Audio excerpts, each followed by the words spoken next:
Okay. तो यहाँ पर करंट, स्टेटर करंट और जो हमारा टॉर्क है हमने कैलकुलेट कर लिया। ओके, तो अब हम ग्रॉस तो ग्रॉस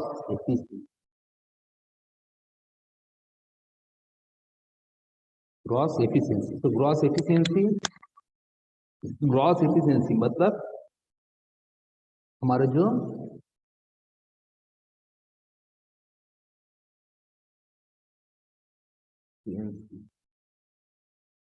ग्रॉस एफिशिएंसी क्या होगा यहाँ पर, gross power by input power to stator तो यहाँ पर देखो पीएम तो हमें मिल ही गया है, लेकिन ये जो पी आई है, पी आई क्या है, ये हमारा स्टेटर का इनपुट पावर है। ठीक है, तो इनपुट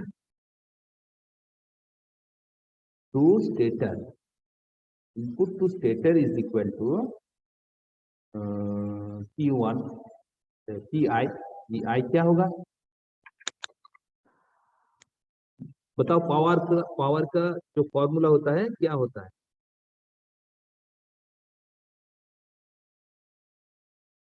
पावर का जो फॉर्मूला होता है क्या होता है? 3V1I1 cos 5 1। P1I1 cos 5 1, ये एक फेज के लिए है, तो यहाँ पर 3 फेज है, मतलब इसे मल्टीप्लाई हो जाएगा। तो यहाँ पर V1 का वैल्यू कितना है? V1 कितना है? 400/√3। 400/√3। एंड हमारा जो I1 है, I1 का वैल्यू कितना है? देखो I1 हमने पहले ही निकाल लिया। I1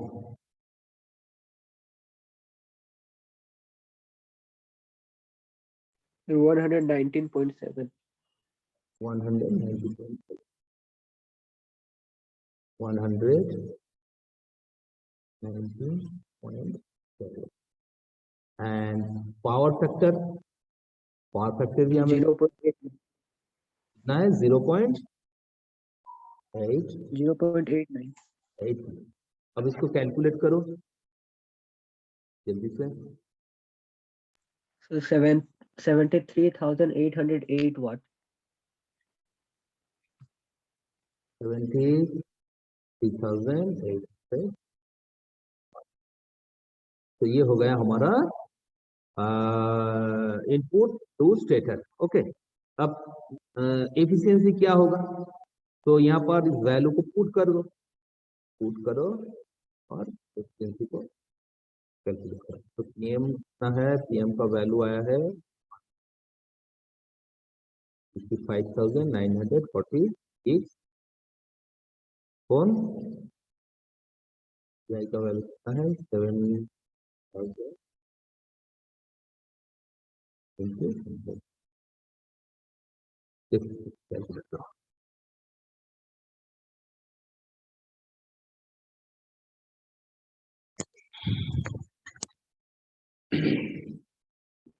sir 89.34%। 89.4। तो ये हमारा फाइनल वैल्यू, हमारा इसका फाइनल वैल्यू ये क्या है? ये हमारा ग्रॉस। ओके,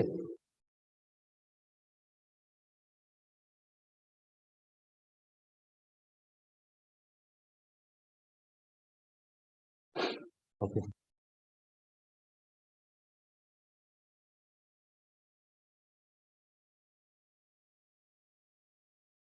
तो इसी तरह से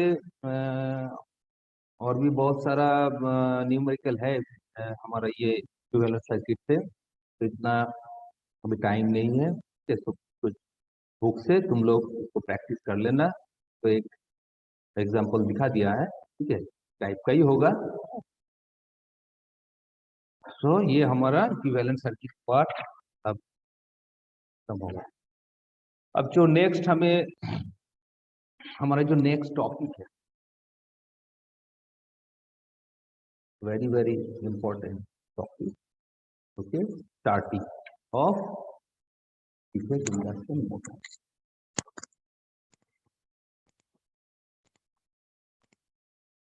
starting of three-phase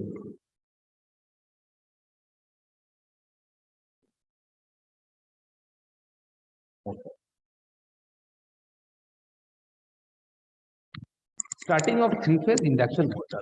so induction motor को हम स्टार्ट कैसे करें और स्टार्टिंग मेथड की क्यों जरूरत होता है? देखो, हम जानते हैं कि हमारा जो स्टार्टिंग में जो इसका जो वैल्यू होता है एक्चुअली कितना होता है? स्टार्टिंग में स्लिप का वैल्यू कितना होता है? 1। तो स्टार्टिंग में अगर स्लिप 1 होगा तो हमारा जो रोटर का जो ईएमएफ है, रोटर इंड्यूस ईएमएफ बहुत ज्यादा होगा। ठीक है, रोटर का जो इंड्यूस्ड वोल्टेज होता है वो मैक्सिमम वैल्यू होगा, क्योंकि हम जानते हैं कि हमारा जो रोटर ईएमएफ मतलब E2 equal to S into E1, तो स्लीप यहाँ पर 1 है, सो वहां पर वोल्टेज मैक्सिमम होगा। और हम ये भी जानते हैं कि रोटर का जो इम्पीडेंस होता है स्टार्टिंग में कितना होता है? रोटर का इम्पीडेंस एक्चुअली लो होता है, ये हमने पहले ही डिस्कस की। तो रोटर इम्पीडेंस लो, इधर इंड्यूस्ड वोल्टेज मैक्सिमम, तब तो रोटर करंट एक्सेसिवली राज होगा, मतलब रोटर करंट बहुत ज्यादा होगा। अब रोटर करंट बहुत ज्यादा हो जाएगा तो मोटर के लिए तो ये प्रॉब्लम क्रिएट होगा, है कि नहीं? क्योंकि देखो, रोटर करंट अगर ज्यादा होगा तो स्टेटर करंट क्या होगा? स्टेटर करंट भी ज्यादा होगा, है कि नहीं? है कि नहीं, बताओ। Yes sir. हाँ, तो क्यों ऐसा क्यों होता है? रोटर करंट अगर ज्यादा होगा तो स्टेटर करंट क्यों ज्यादा होता है, ये बात भी हमने बताया था। यहाँ पर ट्रांसफार्मर में जो एक्शन होता है इंडक्शन मोटर में भी सेम एक्शन होता है, क्योंकि हम जानते हैं कि induction motor basically a transformer in which the stator of primary and rotor short circuit secondary. Transformer का सेकेंडरी को अगर शॉर्ट सर्किट कर दोगे तो वो बेसिकली एक इंडक्शन मोटर ही है। इंडक्शन मोटर में क्या होता है? सेकेंडरी करंट अगर बढ़ जाएगा तो अकॉर्डिंगली प्राइमरी करंट बढ़ेगा ना। तो क्यों? देखो, पिछले क्लास में ही मतलब इंडक्शन मोटर का ही एक क्लास में हमने बताया था कि रोटर करंट अगर ज्यादा हो जाएगा, मतलब वो जो लोड वाला कॉन्सेप्ट किया था, लोड को अगर हम इंक्रीज कर देंगे तो क्या होगा? मोटर का जो रोटर का करंट वो हाईली इंक्रीज हो जाएगा। तो अगर रोटर करंट ज्यादा होगा तो क्या होता है? रोटर करंट ज्यादा होगा तो वहां पर फ्लक्स भी बहुत ज्यादा होता है, और अकॉर्डिंग टू लेंज लॉ हम क्या जानते हैं? वो किसको अपोज करेगा? इसके वजह से वो प्रोड्यूस हो रहा है उसको ही तो अपोज करेगा ना, उस फ्लक्स को अपोज करेगा। जब प्राइमरी का फ्लक्स जब कम हो जाएगा तो वहां पर जो बैक ईएमएफ होता है, बैक ईएमएफ भी कम होता है, प्राइमरी इंड्यूस्ड ईएमएफ जो होता है वो कम होता है। तो अगर बैक ईएमएफ कम हो जाएगा ऑटोमेटिकली हमारा जो इनपुट करंट है, इनपुट करंट बढ़ जाता है। तो यहाँ पर इनपुट करंट, रोटर का करंट बढ़ जाने से क्या होगा? स्टेटर का करंट भी बढ़ जाएगा, मतलब इनपुट करंट भी बढ़ जाएगा। तो इनपुट करंट अगर इंक्रीज हो जाएगा तो क्या होता है? वहां पर एक large amount of voltage drop हो जाता है, मतलब लाइन में एक लार्ज वोल्टेज ड्रॉप प्रोड्यूस्ड हो जाता है, जो कि बहुत हार्मफुल होता है। एंड ये अगर उस सिस्टम में अगर और भी कोई इलेक्ट्रिकल इक्विपमेंट कनेक्टेड रहता है उसके लिए भी, के ऊपर भी, उसके ऑपरेशन के ऊपर भी ये इफेक्ट करता है। ठीक है, तो हमें इस करंट को कम करना होगा, स्टार्टिंग करंट को कम करना। तो स्टार्टिंग करंट को कम करने के लिए हम क्या यूज करते हैं? बेसिकली डीसी मोटर में हम क्या लगाते थे?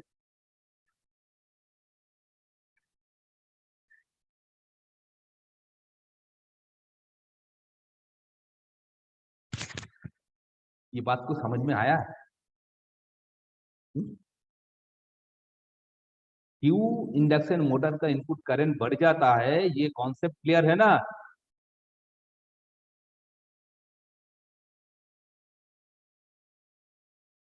Yes sir. ये सर बोलने में इतना टाइम लग रहा है। प्रणब, प्रणब, प्रणब कुमार देखो चुपचाप बैठा है। जूही कुमारी,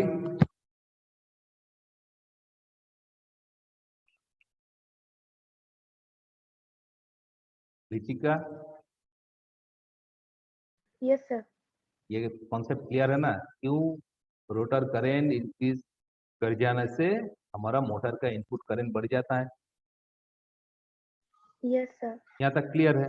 तो इस करंट को हम अगर नहीं रोक पाए तो क्या होगा, हमारा जो वोल्टेज ड्रॉप है, वोल्टेज ड्रॉप बहुत बढ़ जाएगा। लार्ज लाइन वोल्टेज ड्रॉप वहां पर प्रोड्यूस होगा। तो सिस्टम में और भी कोई इलेक्ट्रिकल इक्विपमेंट अगर कनेक्ट रहेगा, उसके ऑपरेशन में भी एक इफेक्ट हो सकता है। ठीक है, सो ये जो करंट है, इस करंट को हमें रोकना होगा। ये मोटर के लिए भी हार्मफुल हो सकता है। एंड ऑल्सो यहाँ पर क्या होता है, देखो करंट बढ़ जाने से क्या होता है, पावर फैक्टर भी कम होता है, पावर फैक्टर भी लो हो जाएगा स्टार्टिंग में। क्यों क्यों पावर फैक्टर लो होता है?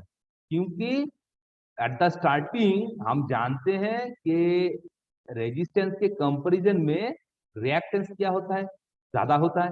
क्योंकि स्टार्टिंग में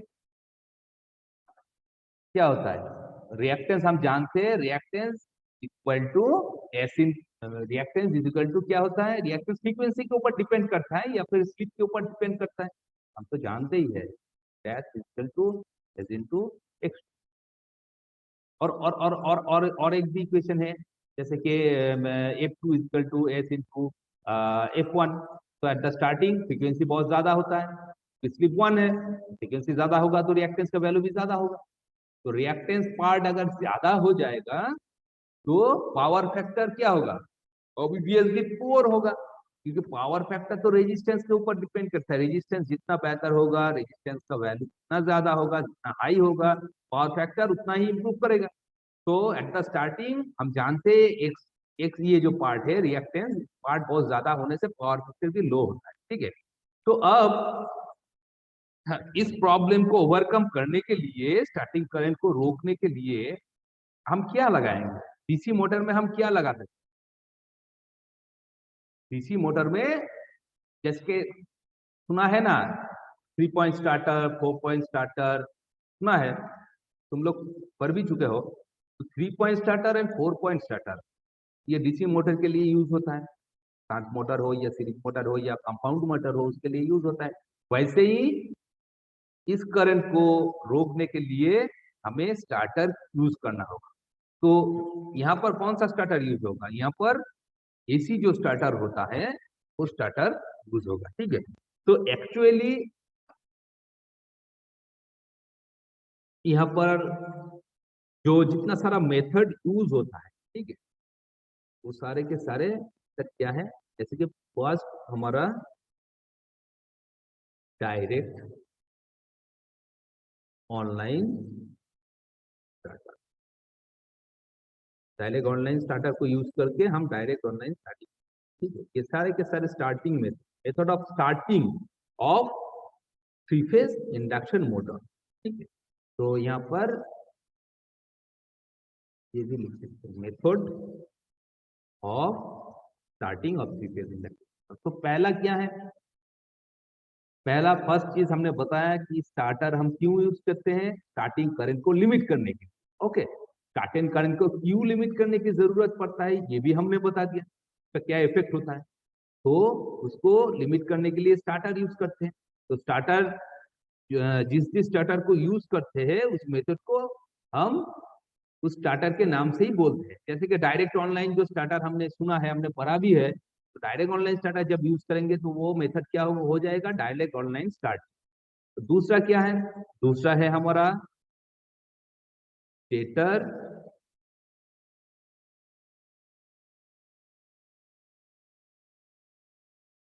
starting, stator resistance starting.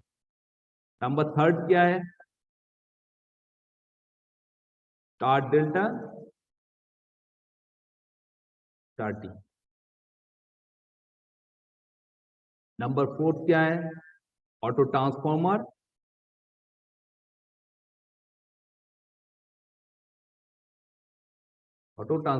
Starting. Okay. And number fifth rotor resistance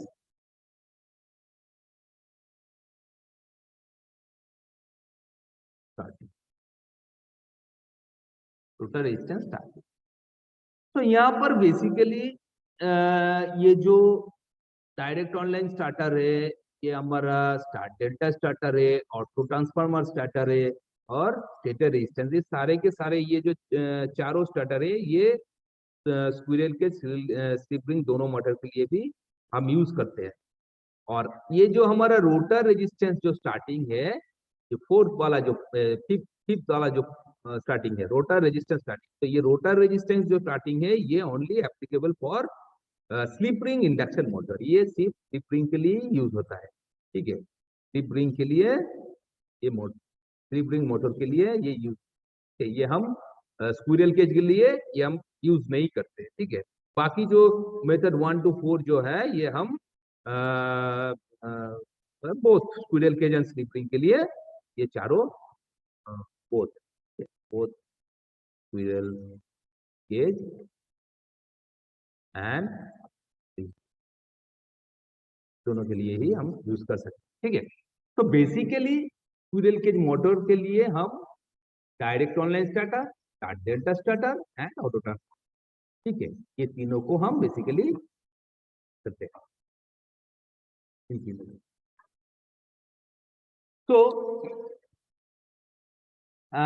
rotor resistance starter, देखो रोटर रेजिस्टेंस जो स्टार्टिंग है ये स्लिप रिंग के लिए ही एप्लीकेबल है, स्क्विरल केज के लिए हम यूज नहीं कर सकते। क्यों नहीं कर सकते बताओ, तो थोड़ा सोच समझ के बताओ।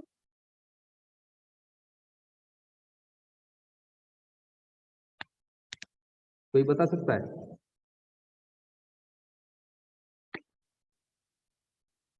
रिचिका बता सकते हो?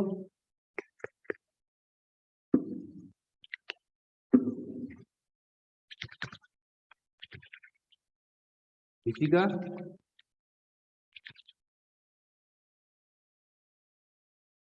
Yes sir. कि मैंने जो पूछा है इसको बता सकते हो क्यों हम स्क्विरल केज इंडक्शन मोटर के लिए इसको यूज नहीं करते?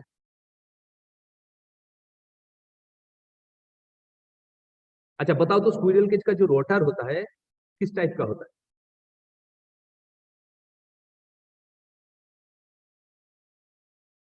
स्क्विरल केज का जो रोटर होता है ना वो किस किस टाइप का होता है?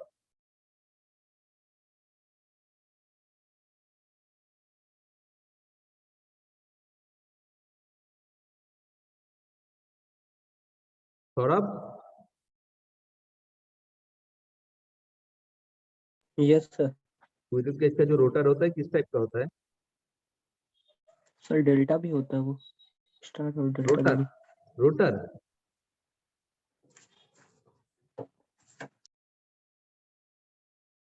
तुम स्क्विरल केज बोल रहे हो या फिर स्लिप रिंग बोल रहे हो? सर स्लिप रिंग में जनरली स्टार कनेक्टेड होता है। जनरली स्टार होता है रोटर, और Yes. स्टेटर स्टार और डेल्टा होता है, लेकिन हमने पूछा कि स्क्विरल केज का देखो स्क्विरल केज मोटर का जो स्टेटर है वो भी स्टार डेल्टा हो सकता है, लेकिन स्क्विरल केज का जो रोटर है वो बेसिकली किस टाइप का होता है? स्क्विरल केज हम उसको क्यों बोलते हैं ये तो हमने बताया था। स्क्विरल केज का रोटर क्या होता है, उस पे हम एक्सटर्नली कोई रेजिस्टेंस लगा सकते हैं?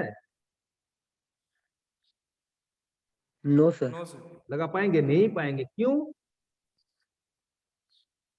क्योंकि शॉर्ट किया जाता है सर इन रिंग को। शॉर्ट किया जाता है, यही तो मैं जानना चाहता हूँ कि स्क्विरल केज मोटर का जो रोटर है वो तो परमानेंटली शॉर्ट सर्किट रहता है, तो वहां पर हम एक्सटर्नल रेजिस्टेंस रोटर में कैसे लगाएंगे, कैसे उसको कनेक्ट कर पाएंगे? ये पॉसिबल नहीं है।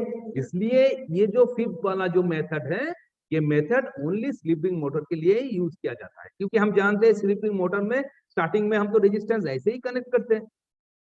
तो ये वाला method only for slip ring, ये स्क्विरल केज में यूज नहीं होता है, ये बात को याद रखना। तो चलो अब हम देखते हैं कि हमारा पहला जो मेथड है, यहाँ पर ये 3 मेथड हमें पढ़ना होगा, जैसे कि direct online starting, star delta starting and auto transformer starting. तीनों बहुत इंपॉर्टेंट है। एंड ये जो रोटर रेजिस्टेंस जो स्टार्टिंग है, ये तो हमने पढ़ ही चुके हैं पहले, जब squirrel cage slip ring induction motor को हम स्टडी कर रहे थे, तभी हमने बता दिया था ये रोटर रेजिस्टेंस कनेक्ट करने से वो क्या होता है, स्टार्टिंग टॉर्क हमें हाई मिलता है, करंट भी मोटा मोटी लिमिट में रहता है, ये तो हमने बता ही दिया था। तो ठीक है, तो चलो फर्स्ट डायरेक्ट ऑनलाइन स्टार्टिंग को हम पूरा डिस्कस करते हैं। ओके, तो डायरेक्ट ऑनलाइन स्टार्टिंग फर्स्ट हमारा है मेथड ऑफ, ये जो मेथड हम यूज कर रहे हैं, ठीक है, method of squirrel cage induction motor के लिए। तो फर्स्ट हमारा जो है क्या है, डायरेक्ट ऑन लाइन स्टार्टर और डायरेक्ट ऑनलाइन स्टार्टिंग।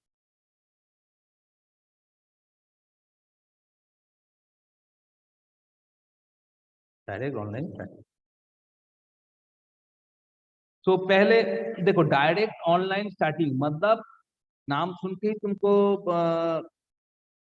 यहाँ पर तुमको समझना होगा कि ये जो मोटर हम एकदम से डायरेक्टली सप्लाई से कनेक्ट रहते हैं, ये मोटर, ठीक है, मतलब कि यहाँ पर डायरेक्टली सप्लाई हम मोटर में देते हैं, ठीक है। तो ये स्टार्टर का काम क्या है, तो देखो यहाँ पर इसे देखने के लिए हमें एक सर्किट डायग्राम को ड्रॉ करना पड़ेगा, ठीक है। तो जैसे कि ये हम एक पेज ले लेते हैं।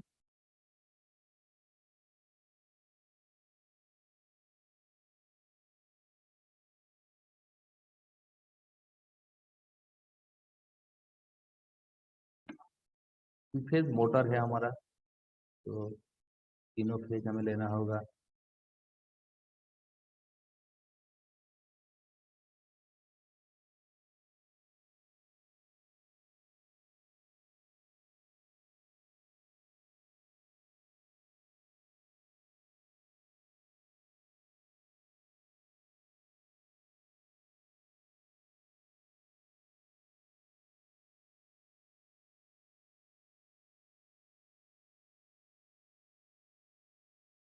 यहाँ पर मोटर,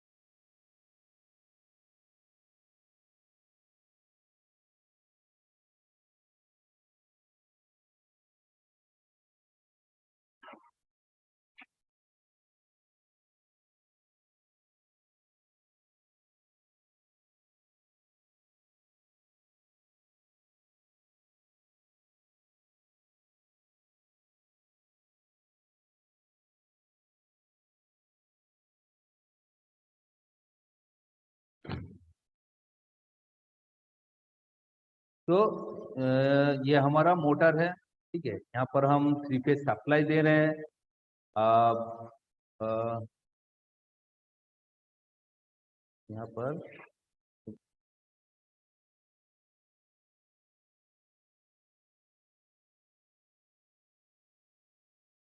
हमारा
ओके, सो मोटामोटी ऐसा होता है।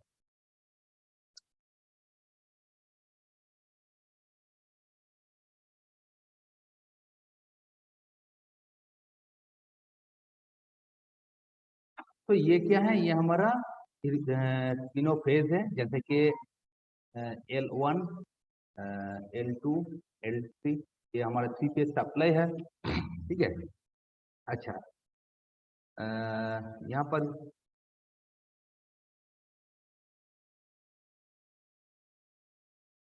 हर एक फेज में एक फ्यूज लगा रहता है प्रोटेक्शन पर, ठीक है। ये तीनों क्या है, ये तीनों फ्यूज है, ये हमारा फ्यूज, ओके। एंड यहाँ पर देखो, यहाँ पर एक कॉइल रहता है,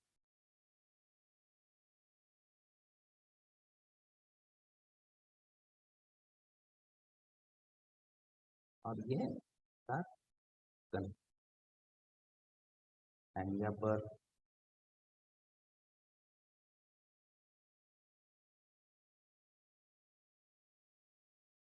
ये है, ये है, ये रहता है, and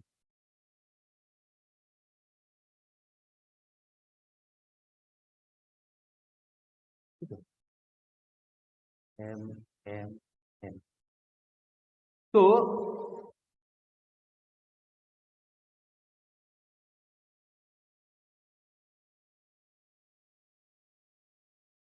कनेक्ट करना, ठीक है, इस लाइन को कनेक्ट करते हैं। अच्छा, यहाँ पर यहाँ पर कॉइल रहता है, ये सारे कॉइल है, सारे कॉइल, और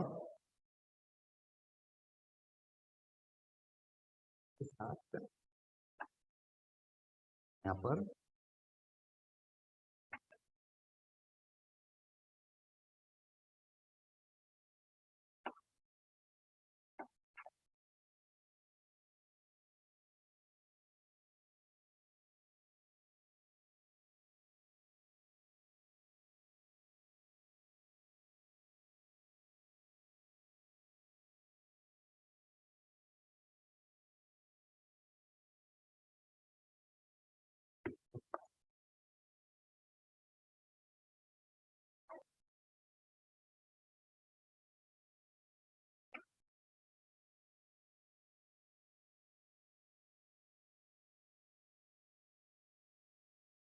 और इधर भी यहाँ पर एक चीज है,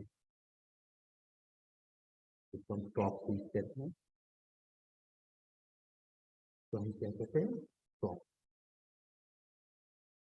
तो मोटर स्टॉप हो जाता है। ये जो है, ये तो स्टार्ट, ओके, ये हमारा कॉन्टैक्टर है, ठीक है, कॉइल ऑपरेटेड कॉन्टैक्टर। तो देखो यहाँ पर ये ओवरलोड कॉइल है, हमारा। तो ये एक डायरेक्ट ऑनलाइन स्टार्टर का सर्किट डायग्राम है। तीनों तीनों लाइन है, देखो तीनों लाइन है। यहाँ पर तीनों लाइन में ही ये दिख रहा है contact M M M contact, और यहाँ पर कॉन्टैक्ट ए। ठीक है, तो नॉर्मली जब भी हम मोटर का सप्लाई ऑन करते हैं तो इसके वाला ये जो दिख रहे हो ये सब कॉन्टैक्ट ओपन रहता है। ओके, ये भी ओपन रहता है। तो जब हम इस स्टार्ट बटन को पुश कर देंगे तो ये पॉइंट कनेक्ट हो जाएगा। ये जो पॉइंट दिख रहा है ये पॉइंट कनेक्ट हो जाएगा। जब ये पॉइंट कनेक्ट होगा तो क्या होगा, यहाँ पे एक करंट फ्लो करेगा, क्योंकि ये दोनों देखो L1 और L2 पूरा सर्किट पूरा कंप्लीट हो रहा है। और ये जो स्टॉप बटन है ये कनेक्ट में रहेगा। ये एक रिमोट स्टॉप है, ये एक रिमोट स्टॉप है। तो ये दोनों स्विच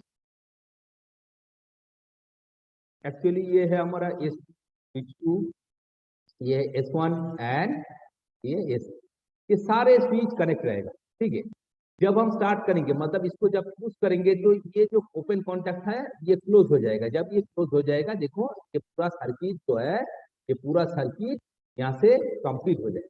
जब ऐसा होगा यहाँ पर जो कॉन्टैक्ट कॉइल है ये कॉइल एनर्जाइज्ड होगा। ये कॉइल जब एनर्जाइज्ड होगा तो ये जो हैंडल दिख रहे हो इसको ये खींच लेगा। जब खींचेगा तब क्या होगा, ए एम एम एम, तीनों एम एंड ए, ये सारे के सारे कॉन्टैक्ट अब कनेक्ट में आ जाएंगे। जब कनेक्ट में आ जाएगा, ये कॉन्टैक्ट जब कनेक्ट हो जाएगा तब मोटर का सप्लाई ऑन हो जाएगा, तो मोटर घूमना स्टार्ट कर देगा। अब देखो, अब ये जो स्टार्ट, ये जो स्विच है या बटन है, इस बटन को अगर फिर इसको फिर खोल दोगे या फिर ओपन कर दोगे तब भी कोई फर्क नहीं पड़ेगा। क्यों? क्योंकि तब ये जो सी जो कॉइल है अब वो इस पाथ को फॉलो करेगा, इस पाथ को फॉलो करेगा। तब भी देखो सर्किट पूरा क्लोज। अब इसको अगर खींच भी लोगे, इसको अगर ओपन भी कर दोगे तब भी ये जो ए जो कॉन्टैक्ट है ये ए बी को कॉन्टैक्ट कर देगा। जब ऐसा होगा तो यहाँ से पूरा सर्किट देखो कंप्लीट हो रहा है, तो यहाँ पर डिस्कनेक्ट नहीं होगा। ओके, अब ये जो स्विच है, ये स्विच S2 को फिर मतलब इसको हम स्टॉप स्विच कहते हैं। क्यों कहते हैं? जब भी इसको हम अब ओपन कर देंगे तब ये पूरा जो सर्किट है ये पूरा सर्किट ओपन हो जाएगा। जब ऐसा ओपन होगा तो मोटर यहाँ पर मोटर का कनेक्शन भी ऑफ हो जाएगा। क्यों? क्योंकि इसको ओपन कर देने से ये जो हमारा कॉइल है ये डी एनर्जाइज्ड हो जाएगा। जब ये डी एनर्जाइज्ड हो जाएगा तब ये जो कनेक्टर है इसको ये छोड़ देगा तो ये सारे जो कॉन्टैक्ट है ये सारे कॉन्टैक्ट फिर से ओपन हो और मोटर यहाँ पर स्टॉप हो। ओके, तो ये स्विच का, ये सर्किट का यही बेसिक फंक्शन है। अब देखो डायरेक्ट ऑनलाइन स्टार्टर हम क्यों यूज करते हैं? दोनों पर्पस है इसका। एक पहला तो है ये अंडर वोल्टेज प्रोटेक्शन देता है, अंडर वोल्टेज प्रोटेक्शन देता है। ठीक है, under voltage protection. Number 2 over voltage protection. ये दोनों प्रोटेक्शन में डायरेक्ट ऑनलाइन स्टार्टर प्रोवाइड करता है। दोनों क्यों? देखो जब वोल्टेज अंडर वोल्टेज हो, ठीक, तो जब अंडर वोल्टेज होगा, मोटर जब अंडर वोल्टेज होगा, when the voltage falls below the certain value, तब क्या होगा, तब यहाँ पर ये जो सी कॉइल है ये सी कॉइल डी एनर्जाइज्ड हो जाएगा। मतलब कि मान लो कि मोटर घूम रहा है, कभी भी यहाँ पर अंडर वोल्टेज लो वोल्टेज हो गया, लो वोल्टेज हो जाएगा तो ये कॉन्टैक्ट जो कॉइल है ये कॉन्टैक्ट कॉइल डी एनर्जाइज्ड हो जाएगा। जब डी एनर्जाइज्ड हो जाएगा तो ये इसे छोड़ देगा, तो मोटर ऑटोमेटिकली डिस्कनेक्ट हो जाएगा और मोटर स्टॉप हो जाएगा। तो यहाँ पर अंडर वोल्टेज का हमें एक प्रोटेक्शन मिल रहा है। और नंबर 2 क्या है? नंबर 2 है हमारा ओवर वोल्टेज प्रोटेक्शन। तो इनकेस मान लो कि मोटर ओवर वोल्टेज ओवरलोड में चला गया, ये ओवर वोल्टेज नहीं, ये है हमारा ओवरलोड। ठीक है, ये एक्चुअली ओवरलोड है। तो ये ओवरलोड है, under voltage and overload protection है। तो मोटर का जो लोड जब बढ़ जाएगा, मतलब मोटर ओवरलोड हो जाएगा, तब क्या होगा, तब ये जो ओवरलोड कॉइल दिख रहा है ना, OLC, ये जो कॉइल है, अब ये कॉइल एनर्जाइज्ड हो जाएगा। मोटर का वोल्टेज जब ओवर वोल्टेज होगा तो ये कॉइल एनर्जाइज्ड हो जाएगा। तो जब ये कॉइल एनर्जाइज्ड हो जाएगा तब क्या होगा, नॉर्मली देखो, नॉर्मली ये जो हमारा स्विच है, मान लो कि ये बी है, नॉर्मली ये क्लोज कांटेक्ट में रहता है, ठीक है, ये क्लोज कांटेक्ट में रहता है। लेकिन जब भी यहाँ पर ओवरलोड होगा, ये कॉइल एनर्जाइज हो जाएगा तो इसे कर देगा ये ओपन, ये ओपन हो जाएगा, तब ये क्या होगा, ये कांटेक्ट ओपन हो जाएगा। आई बात समझ में? जब ओवर वोल्टेज होगा सिस्टम में, मोटर में जब ओवरलोड आएगा, मोटर का मान लो मोटर अब ओवरलोड पे घूम रहा है, तो इसको प्रोटेक्शन हम कैसे देंगे? जब मोटर ओवरलोड में जाएगा तो ये जो कॉइल दिख रहा है इसको हम ओवरलोड कॉइल कहते हैं, तो ये कॉइल एनर्जाइज्ड होगा। जब ये कॉइल एनर्जाइज्ड होगा तो ये जो हमारा डी स्विच है इसको ये ओपन कर देगा। तो जब ये ओपन हो जाएगा, देखो एक्चुअली हमारा जो कॉन्टैक्ट कॉइल है, ये कॉइल इस पाथ से ये कनेक्टेड है। जब ये ओपन होगा तब ये कॉइल भी के ऊपर भी सप्लाई नहीं मिलेगा, तब ये क्या होगा, ये फिर से डी एनर्जाइज्ड होगा। और ये कॉइल ही तो इस मोटर का जो ये तीनों जो कांटेक्ट है, इसको कांटेक्टर है, तो तीनों कांटेक्टर को ही ये कनेक्ट करता है। अगर ये डी एनर्जाइज्ड हो जाएगा तो ये सारे के सारे तीनों फेज का जो कांटेक्ट है, ये तीनों फेज का जो कांटेक्ट ओपन हो जाएगा, तो मोटर ऑटोमेटिकली स्टॉप हो जाएगा। तो बेसिकली डायरेक्ट ऑनलाइन स्टार्टर ऐसे ही काम करता है। एक इसका जो ओवरलोड प्रोटेक्शन देता है, जब मोटर ओवरलोड में आ जाएगा तब एक प्रोटेक्शन देता है, और मोटर का वोल्टेज जब लो हो जाएगा तब भी ये प्रोटेक्शन देता है। तो बेसिकली यही डायरेक्ट ऑनलाइन स्टार्टर का फंक्शन है। अब बताओ यहाँ यहाँ ये फंक्शन, ये ऑपरेशन को समझने में कोई दिक्कत है या क्लियर है? सर अंडर वोल्टेज थोड़ा एक बार फिर से समझा दीजिए। देखो अंडर वोल्टेज जो है, मान लो कि ये 3 फेज सप्लाई है, मोटर नॉर्मल वोल्टेज में घूम रहा है, या तो फिर स्टार्टिंग में ही वोल्टेज मान लो कि हमारा जो वोल्टेज का जो रिक्वायरमेंट है उससे कम है, ठीक है, तब क्या होगा? देखो ये तीनों फेज जो है, ये तीनों फेज में तीनों कांटेक्ट है, ये तीनों कांटेक्ट है, और ये तीनों कांटेक्ट, ये कांटेक्ट का जो कॉइल है इसके ऊपर डिपेंड करता है। मतलब ये तीनों कांटेक्ट को कौन क्लोज करता है? ये कॉइल सी, ये कॉइल सी ही इन तीनों को कांटेक्ट में रखेगा, है कि नहीं? अगर ये कॉइल अगर डी एनर्जाइज्ड हो जाएगा, डी एनर्जाइज्ड हो जाएगा तो इसे क्या करेगा, इसे छोड़ देगा। इसे छोड़ देगा तो मोटर ओपन हो जाएगा, ये तीनों कांटेक्ट फिर से ओपन हो जाएगा, तो ओपन हो जाएगा तो मोटर खुद ब खुद ऑफ हो जाएगा। क्यों डी एनर्जाइज्ड होगा? जब अंडर वोल्टेज में होगा, मतलब लो वोल्टेज जब होगा, तो इस कॉइल को एनर्जाइज करने का क्षमता इसमें नहीं होगा, तो ऑटोमेटिकली ये कॉइल क्या होगा, ये कॉइल डी एनर्जाइज्ड होगा। ये कॉइल डी एनर्जाइज्ड होगा मतलब ये तीनों कांटेक्ट ओपन हो जाएगा, तो मोटर यहाँ पर स्टॉप हो जाएगा। क्लियर है? Yes sir. ओके, तो अब टाइम एकदम खत्म होने वाला है, टाइम नहीं है, तो डायरेक्ट ऑनलाइन स्टार्टर अभी खत्म नहीं हुआ है, इसका अगले पार्ट हम नेक्स्ट क्लास में हम तो कंटिन्यू करेंगे, ठीक है, और सारे स्टार्टर भी हम देखेंगे। तो आज क्लास पे यहीं पर खत्म करते हैं और नेक्स्ट क्लास में फिर से कंटिन्यू करते हैं। तो सौरभ मुझे अटेंडेंस व्हाट्सएप कर देना। Okay okay sir. ओके, तो ओके।